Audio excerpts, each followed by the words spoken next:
ఉన్నారు. ఈరోజు నాకు మంచి పేరు వచ్చినా చెడు పేరు వచ్చినా ఈ అధికార యంత్రాంగం ద్వారానే వస్తుంది. ఈరోజు మనం సాధించిన విజయానికి కూడా మనందరం కారకులం. రెండో టీం నాకు ఎప్పుడూ అనునిత్యం నాతో ఉండేది మా తెలుగుదేశం పార్టీ కుటుంబ సభ్యులు. Beauty of democracy. అధికారం ఉంటే అధికార యంత్రాంగంతో పనిచేపిస్తాం. మిగిలినప్పుడు నన్ను ఎప్పుడు అంటిపెట్టుకుని అనునిత్యం కంటికి రెప్పలా కాపాడే నా కుటుంబ సభ్యులను నా జీవితంలో మరిచిపోలేను. అందరికీ ఒకే మాట చెప్పాను.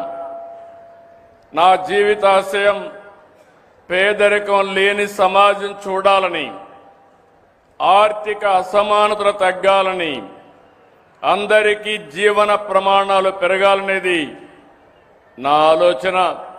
దానికోసం పనిచేస్తున్న మిమ్మల్ని అందరినీ మరొకసారి అభినందిస్తున్నా. మూడో కార్యక్రమం కొత్తగా తీసుకొస్తున్నాను. జనాభా తగ్గిపోతా ఉంది. ఎప్పుడైతే ఆదాయం పెరుగుతా ఉందో ఆటోమేటిక్గా కొంతమంది ఒక పిల్లవాడితోనే సర్ది పెట్టుకుంటున్నారు. ఒకవేళ మగ పిల్లవాడు కాకపోతే మళ్ళా ట్రై చేసే పరిస్థితికి వస్తున్నారు. ఇంకో పక్కన మీరు చూస్తే దీనివల్ల 2.1 జనాభా ఉండాలి రీప్లేస్మెంట్ లెవెల్కి. అంటే జీవితకాలంలో ఒక దంపతులు 2.1కి జన్మనిస్తే జనాభా నియంత్రణ అంటే సమగ్రంగా జరుగుతుంది. కానీ కొన్ని దేశాల్లో జనాభా తగ్గిపోయింది, ముసలివాళ్ల సంఖ్య పెరిగింది. దీనివల్ల ఆ దేశాల్లో ఆర్థిక వ్యవస్థ దెబ్బతిని కడాన వాళ్ళు పనిచేసేది మెషిన్ల కోసం పనిచేసే పరిస్థితికి వచ్చారు. నేను చాలాసార్లు ఆలోచించాను. ఒకప్పుడు కుటుంబ నియంత్రణ కోసం నేను పనిచేశాను. ఈరోజు మళ్ళీ పిల్లలి సంపద, పిల్లల కోసం మనం అందరం కూడా కృషి చేయాల్సిన అవసరం వచ్చిందని మీ అందరికీ తెలియజేస్తున్నా.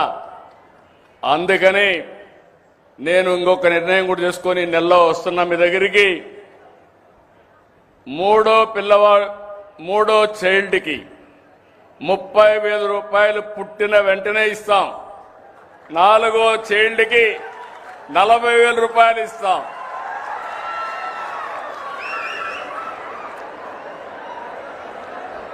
ఇది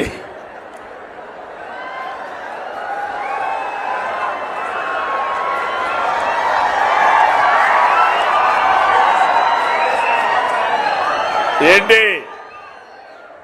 ఇది కరెక్ట్ అయిన నిర్ణయం అని మిమ్మల్ని అడుగుతున్నా. మా ఆడబిడ్డలు చెప్పండి అమ్మా, మీరేమంటారు? మీరే సృష్టి కర్తలు. మీరు లేకపోతే సృష్టి లేదు. అలాంటి మనందరం కూడా ఆలోచించుకోవాల్సిన అవసరం ఉంది. నేను వస్తాను.